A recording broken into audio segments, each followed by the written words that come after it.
actually day 2.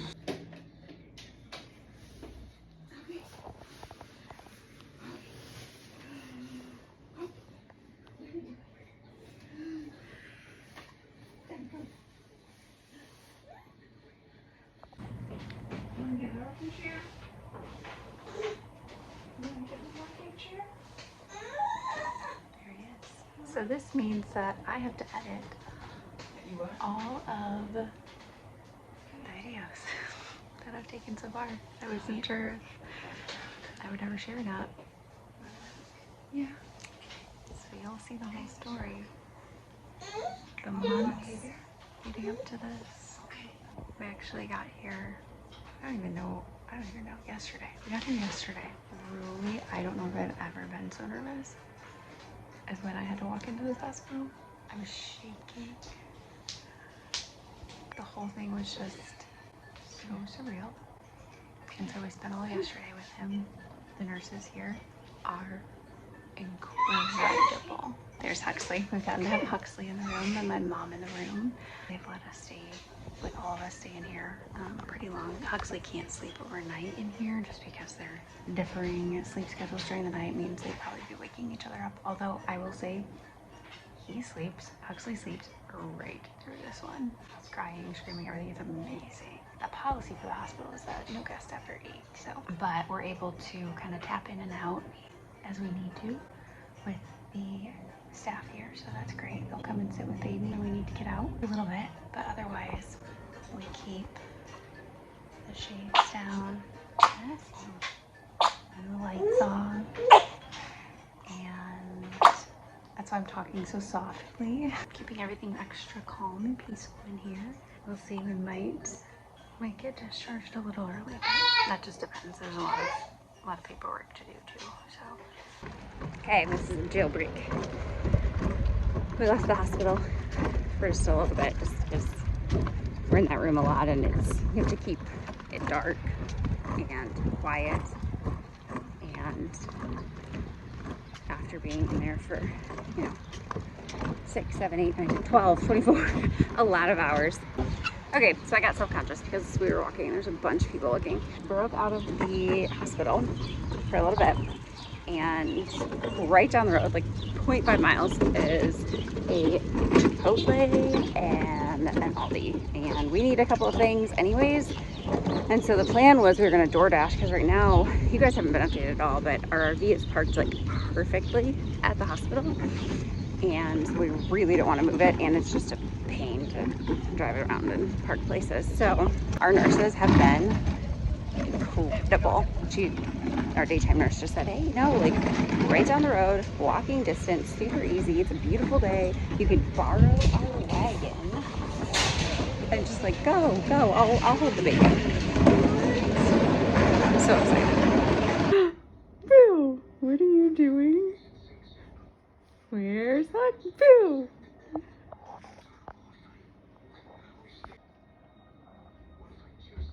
Huxley? Huxley? He just closed it. Huxley! He really closed it. Huxley. Come on, buddy. Where's Huxley? Where's Huxley? Huxley. Oh, it's not closed tight. Boo! Are you having fun in here?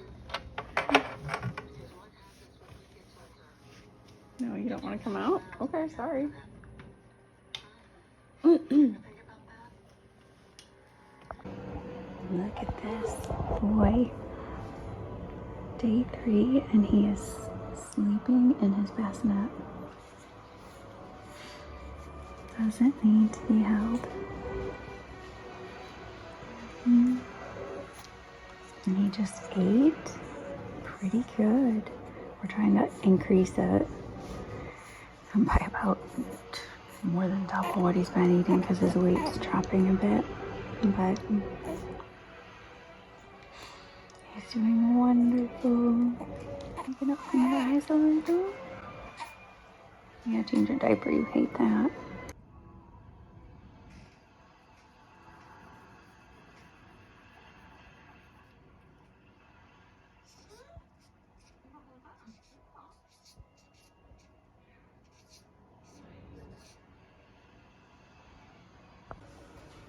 Say bye, baby. We'll be back. I will get the camper fixed. There's a ton of toll roads up here, apparently. I left the hospital, headed to try and get this RV fixed. Could just be all user error. Who knows? We might pull up and he's like, oh, there's like these 3 switches you didn't flip. But we don't know this RV. We've only had it a couple days and we could not figure it out.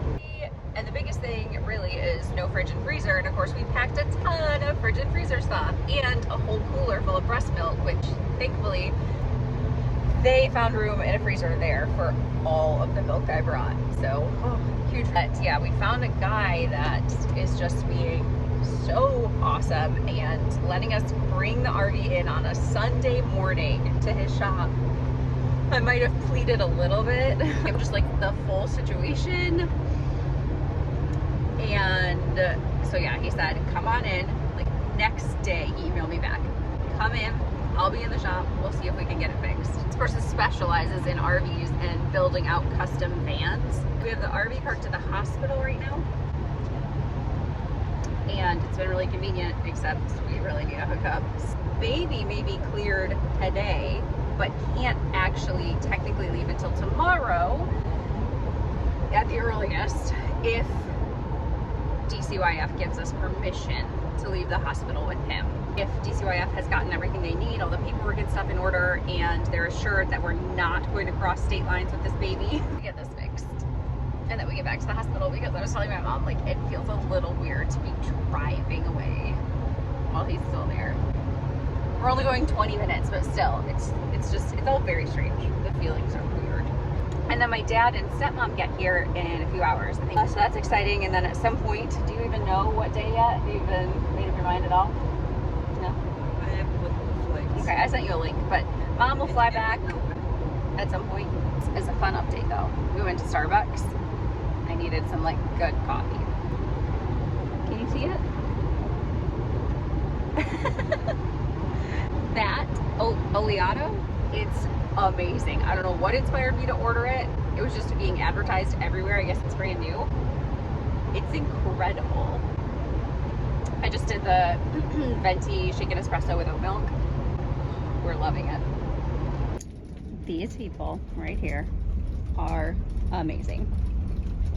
I don't know if anybody watching this is in New Hampshire, but if you are, they're incredible. They just opened up their shop on a Sunday to help us with all of the little issues that this RV was having. They got as much as they, really more than I think we expected them to fix.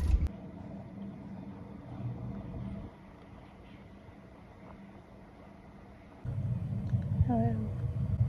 I guess this is as good a time as any to update you. Dad and stepmom got here. My mom left back to Georgia.